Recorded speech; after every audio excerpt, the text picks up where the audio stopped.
Bem, esse é o quarto vídeo aqui do canal e é o último da primeira parte da série de vídeos sobre a poesia modernista em língua portuguesa e inglesa. Nessa primeira parte, né, eu estou falando sobre livros de poemas publicados antes da década de 20 do século passado, que é o período, né, que ficou conhecido nas artes propriamente como o período modernista, né? Bem, e hoje eu vou falar sobre mais uma poeta, mais um livro de uma poeta, dessa vez da Flor Bela Espanca, que é uma poeta portuguesa, né? O seu livro de estreia, intitulado Livro de Mágoas, é uma coletânea de 33 poemas, publicada em 1919. A Flor Bela, ela vai ter como mestre um outro poeta, né, que é o Antônio Nobre, que era um poeta simbolista que inspirou também outros artistas, né, como Fernando Pessoa, por exemplo, né? E a Flor Bela se aproximava muito do Antônio, tanto nesse esteticismo, né? Então, nessa preferência pelo soneto, que é essa forma fixa de poema, mas também por um narcisismo, né? Ou seja, por trazer para o centro de sua obra o seu eu, as suas próprias emoções, né? O livro aí famoso do Antônio Nobre se chama Só, né? E também essa espécie de culto à dor, à angústia, né? Vai ser outra característica que vai aproximar esses dois poetas portugueses.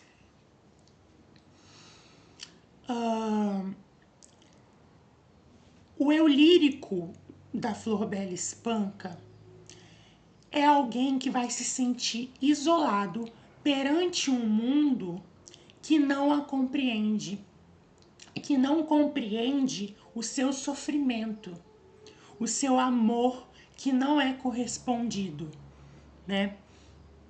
A gente vai ter a todo momento esse conflito em que o eu lírico está à procura de um outro que ele ama, mas cujo amor não é correspondido e por isso não pode ser efetuado, né?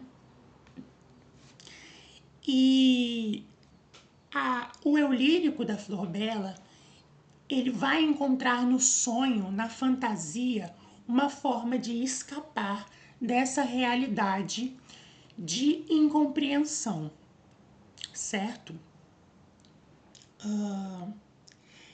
E esse eu lírico que se sente enclausurado, né, nas suas próprias tristezas, ele vai ser representado por algumas imagens, né, que vão ser recorrentes ao longo da obra da Flor Bela.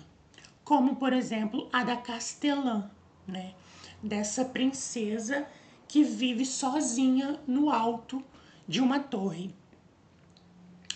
Como também a da freira que vive no convento. E o segundo livro da Flor Bela, né, que se chama Livro de Soror Saudade, é como se ela fosse exatamente, né? Soror é irmã, como se ela fosse essa irmã de um convento que se chama Saudade, né? Essa foi uma alcunha que um outro poeta deu à Flor Bela e ela tomou para si. Outra imagem também que vai aparecer em alguns poemas é a da velhice precoce. apesar da Flor Bela ter apenas 23 anos quando publicou esse seu livro de estreia, né, o livro de Mágoas, ela vai se sentir essa velha, né, essa senhora que já tem cabelos brancos, que já envelheceu, apesar de ter uma idade muito jovem, certo? Em termos de classificação, né, a Flor Bela, ela vai congregar em sua obra elementos da poesia simbolista, da qual a gente já falou aqui, né? Também do romantismo, né?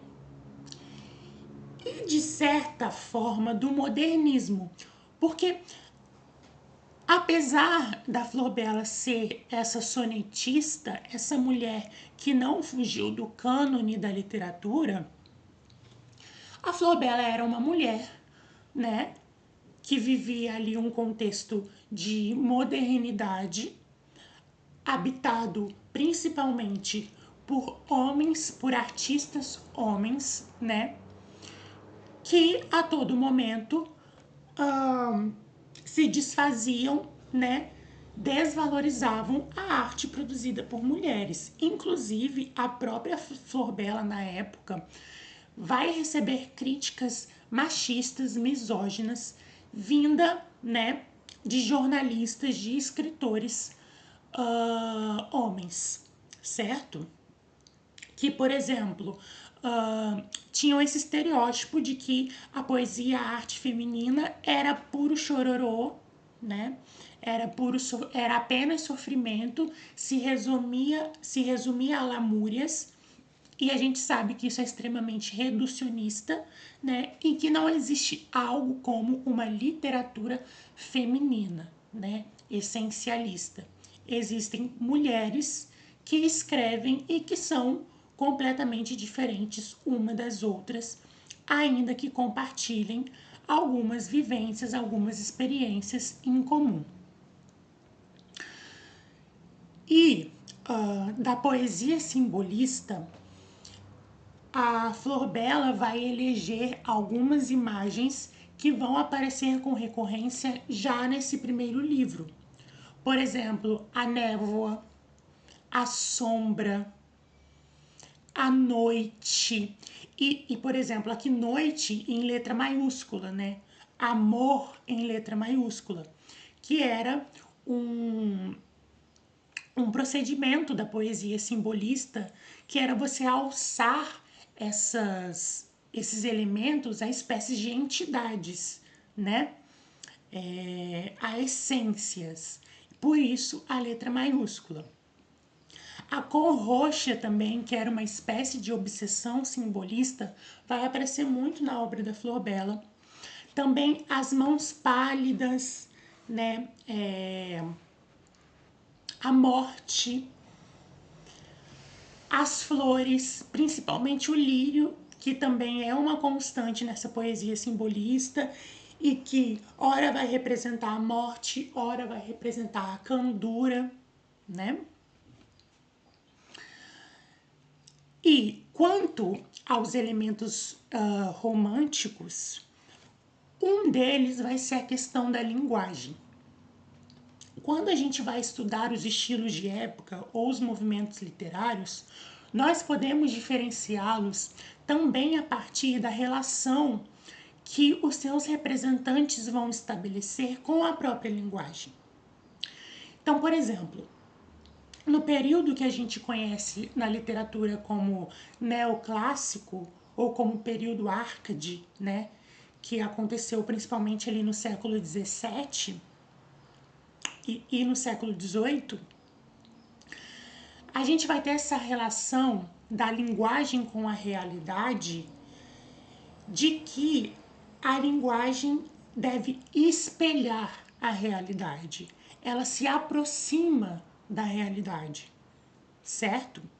E por isso a linguagem deve ser lapidada até que ela atinja a perfeição da natureza. Já no século XIX, no romantismo, a gente vai ter uma virada total. Um dos sofrimentos dos escritores do romantismo era a incapacidade, a insuficiência da linguagem em transpor as emoções que o poeta estava sentindo de maneira fiel. Então, os poetas românticos, eles sofriam porque eles não conseguiam expressar de forma exata os seus sentimentos, as suas emoções. A linguagem, ela nunca conseguia atingir de forma total, né, esse sentimento. E essa vai ser também uma angústia constante nos poemas da Flor Bela Espanca, né? Dessa linguagem que, por mais que ela tente, ela não consegue passar de maneira fiel aquilo que a poeta sente.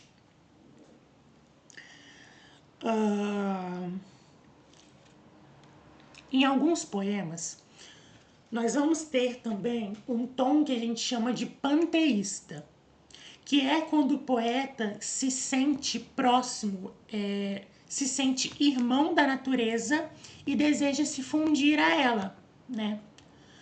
Só que a Flor Bela vai entender que, assim como ela, a natureza também sofre, a natureza também chora, a natureza também é pisoteada pelo ser humano, né? Enfim,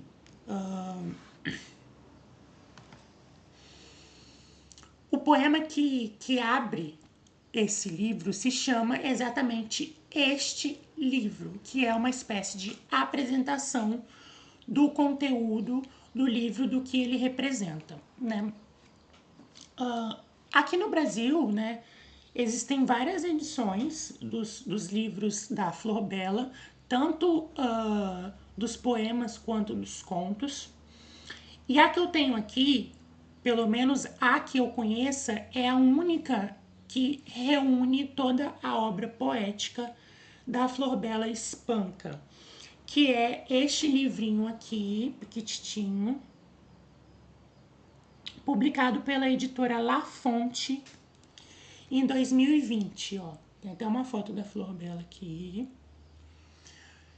Se chama A Poesia de Flor Bela Espanca e foi publicado em 2020 pela La Fonte e contém a Juvenília, né, os poemas escritos na juventude da poeta, os 3 livros publicados em vida pela Flor Bela, que é o livro de Mágoas, o livro de Soror Saudade e o Charneck em Flor, e também o Relíquia, que é uma reunião póstuma de poemas publicados, né, depois da morte da poeta. Então vamos lá. Este livro é de mágoas. Desgraçados que no mundo passais, chorai ao lê-lo. Somente a vossa dor de torturados pode talvez senti-lo e compreendê-lo. Este livro é para vós, abençoados os que o sentirem, sem ser bom nem belo. Bíblia de tristes, ó desventurados, que a vossa imensa dor se acalme ao vê-lo. Livro de mágoas, dores, ansiedades, livro de sombras, névoas e saudades. Vai pelo mundo, trouxe-o no meu seio.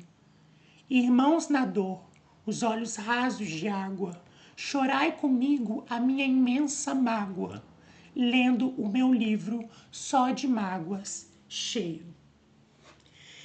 Então aqui a Flor Bela, de certa forma, aponta o público-alvo dela, né?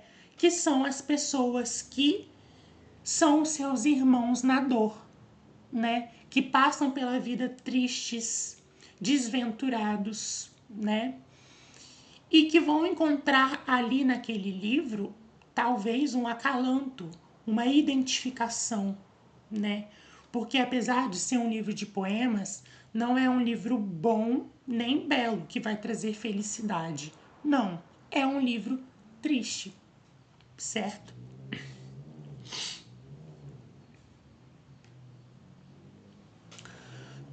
O segundo poema se chama Vaidade e ela vai dizer assim: sonho que sou a poetisa eleita, aquela que diz tudo e tudo sabe, que tem a inspiração pura e perfeita, que reúne num verso a imensidade. Sonho que um verso meu tem claridade para encher todo mundo e que deleita mesmo aqueles que morrem de saudade, mesmo os de alma profunda e insatisfeita. Sonho que sou alguém cá neste mundo, aquela de saber vasto e profundo, aos pés de quem a terra anda curvada. E quando mais no céu eu vou sonhando, e quando mais no alto ando voando, acordo do meu sonho e não sou nada. Então você tem aqui, né, essa atmosfera onírica, essa pessoa que procura no sonho um refúgio, uma realização de seus desejos que são fracassados na realidade, né? E que sonha uma grandeza que não possui na vida real, que sonha ser a poetisa eleita, né, que consegue transpor em palavras aquilo que sente de forma perfeita, de forma pura, né? E essa imagem, de certa forma, desse poeta que conseguiu esse feito que a Flor Bela tanto buscou de maneira que não foi bem sucedida, segundo ela, é exatamente o Antônio Nobre, né? A quem ela vai referenciar, ainda que não nominalmente ao longo do livro. O próximo poema é talvez o mais famoso da Flor Bela e se chama Eu. Eu sou a que no mundo anda perdida. Eu sou a que na vida não tem norte. Sou a irmã do sonho e desta sorte sou a crucificada, a dolorida. Sombra de névoa tênue e esvaecida, e que o destino amargo, triste e forte, impele brutalmente para a morte. Alma de luto sempre incompreendida. Sou aquela que passa e ninguém vê. Sou a que chamam triste sem o ser. Sou a que chora sem saber porquê. Sou talvez a visão que alguém sonhou, alguém que veio ao mundo para me ver e que nunca na vida me encontrou.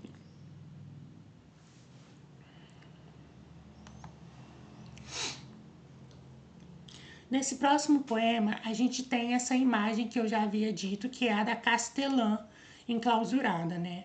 A Castelã da tristeza. Altiva e couraçada de desdém, vivo sozinha em meu castelo, a dor. Passa por ele a luz de todo o amor, e nunca em meu castelo entrou alguém.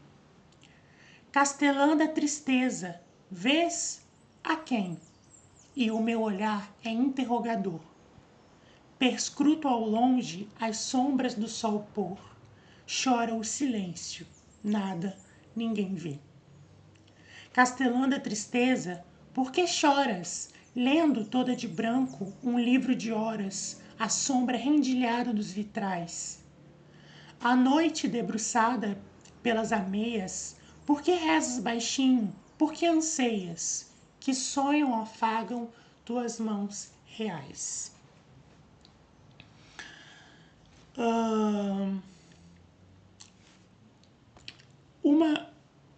Duas imagens também muito emblemáticas do simbolismo é exatamente essa contraposição entre o alto e o baixo, entre o castelo, né, a torre e o charco, entre a lua e o mar, certo? Que vai aparecer, obviamente, também na poesia da Flor Bela. Nesse poema, a gente vai ter esse tópico romântico, né, da insuficiência da linguagem em transpor de maneira fiel os sentimentos da poeta. E esse poema se chama Tortura. Tirar dentro do peito a emoção, a lúcida verdade, o sentimento. E ser, depois de vir do coração, um punhado de cinza esparso ao vento. Sonhar um verso de alto pensamento e puro como um ritmo de oração. E ser, depois de vir do coração, o pó, o nada, o sonho de um momento. São assim ocos, rudes os meus versos, rimas perdidas, vendavais dispersos, com que eu iludo os outros, com que minto. Quem me dera encontrar o verso puro, o verso altivo e forte, estranho e duro, que dissesse a chorar isto que sinto. Então a Flor Bela sente que aquele sentimento, né, que ela está vivenciando, quando ela vai tentar colocar em palavras, ele sai muito aquém da realidade, né? Ele vira um punhado de cinza, ele vira pó, ele vira nada. Ele não consegue se materializar, certo? E parece que a grande procura, a grande busca da poeta é esse verso de uma pureza, de um autopensamento, né? Que tenha, né, esse sublime que se iguale à oração, né? Mas que na verdade são apenas rimas perdidas, vendavais dispersos e que de certa forma é uma mentira, porque não toca a verdade do que ela sente.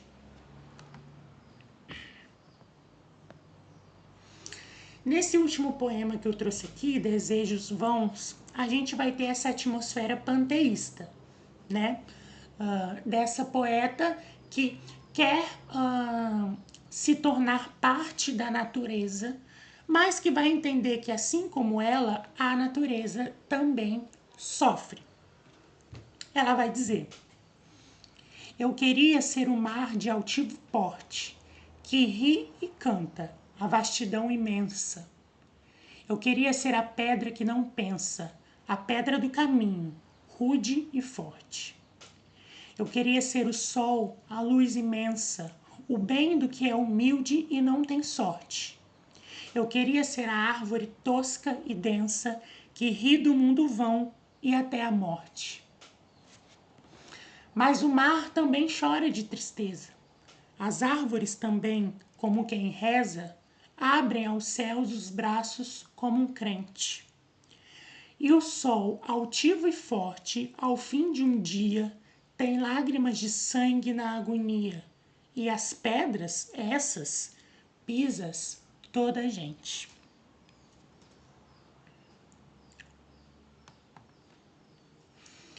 Como eu sempre falo, né?